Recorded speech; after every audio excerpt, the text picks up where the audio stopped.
Good day, everyone. Today's video is on 10 interesting facts about Katherine Pulaski. She was on Star Trek The Next Generation for the second season and replaced Dr. Beverly Crusher as she had went on to Starfleet on Earth. So, grab a snack and let's get into it. Number 1. Pulaski was part of a rescue team responding to a Tholian attack on a Federation starbase in 2353. There was only one survivor, Kyle Riker, and it was at this time that the two had met. Number 2. Prior to her posting to the Enterprise, Pulaski served as Chief Medical Officer on the USS Repulse under the command of Captain Taggart. Taggart was fond of Pulaski and said he would have given her a personal shuttlecraft if she had agreed to remain on board the Repulse. Number 3. Like her predecessor 80 years before her, Dr. Leonard McCoy, Dr. Pulaski had a transporter phobia.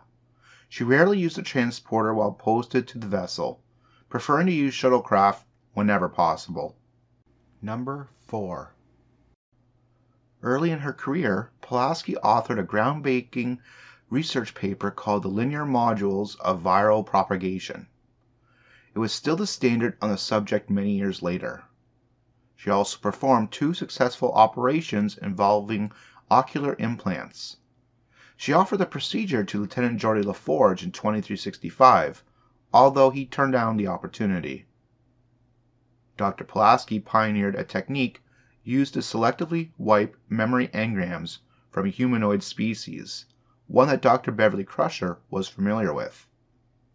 Number 5. By 2365, when she transferred to the Enterprise, Pulaski carried the rank of commander. Unlike Dr. Crusher, however, she was not considered a bridge officer. Number 6. Pulaski joined Lieutenant Commander Data and Lieutenant LaForge on a holodeck simulation of a Sherlock Holmes mystery.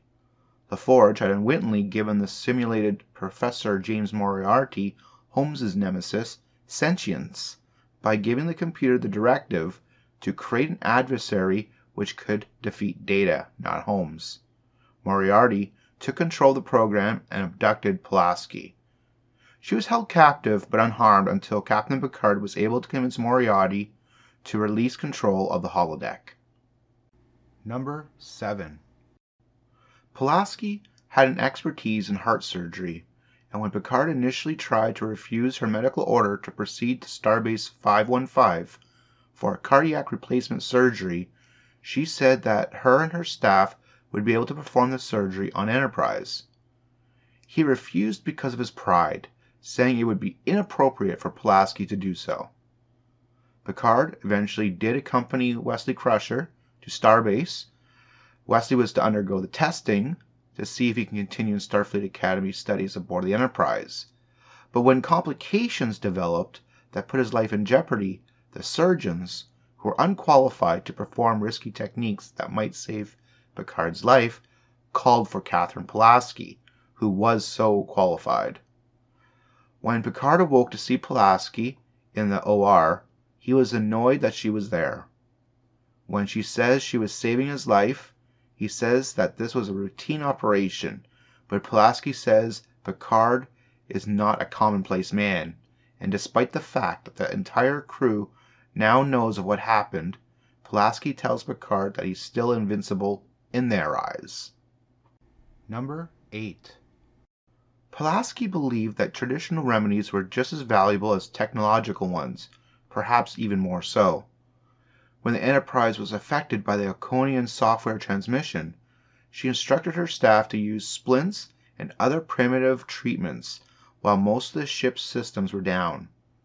She also had her own blend of chicken soup called PCS, or Pulaski's Chicken Soup, which she prescribed to those with ailments such as the flu. Number 9. Pulaski entered a romantic relationship with Kyle Riker, William Riker's father, in 2353. She later recalled that she would have married him in a cold minute, but quickly realized that his priorities were elsewhere and that she would not have a stable place in his life. She did not hold this fact against him, though, and they remained friends. Pulaski never mentioned this to his son Will Riker until Kyle came aboard the Enterprise in 2365 to brief Will on his promotion to captain of the USS Ares, a position Will later turned down. After she and Kyle parted ways, Pulaski had been married and divorced 3 times. Like with Kyle, she remained good friends with all 3 men. Number 10. Because of her discomfort with technology, Pulaski was not very kind towards Lieutenant Commander Data when she first boarded the ship. She saw him in no more than a machine, pronouncing his name as Data rather than Data, and did not understand that, as Data pointed out, one is my name, the other is not. She was also confused when Counselor Troy decided to have Data with her during the delivery of her son, believing that the touch of a human hand was better than that of an artificial life form. She was also condescending towards Data, and often spoke to him through other crew members. She believed that Data's methodological way of looking at situations meant that he could never solve a traditional Sherlock Holmes mystery, which led to the creation of the program which brought the sentient Professor Moriarty. Later during the year, however, she began to value Data and looked upon him as an equal and as a sentient individual. The major turning point was during the crisis surrounding the Darwin Station children. Data stayed to support Pulaski for a long time after she became infected, something for which she was very grateful. There was not much on Katherine Pulaski, but she did have a colorful history aboard the Enterprise for that one year. Did you remember her? What did you think of Dr. Pulaski? Let me know in the comments. And consider subscribing to the channel and becoming a member of the channel. Thank you for watching. Take care and have a great day.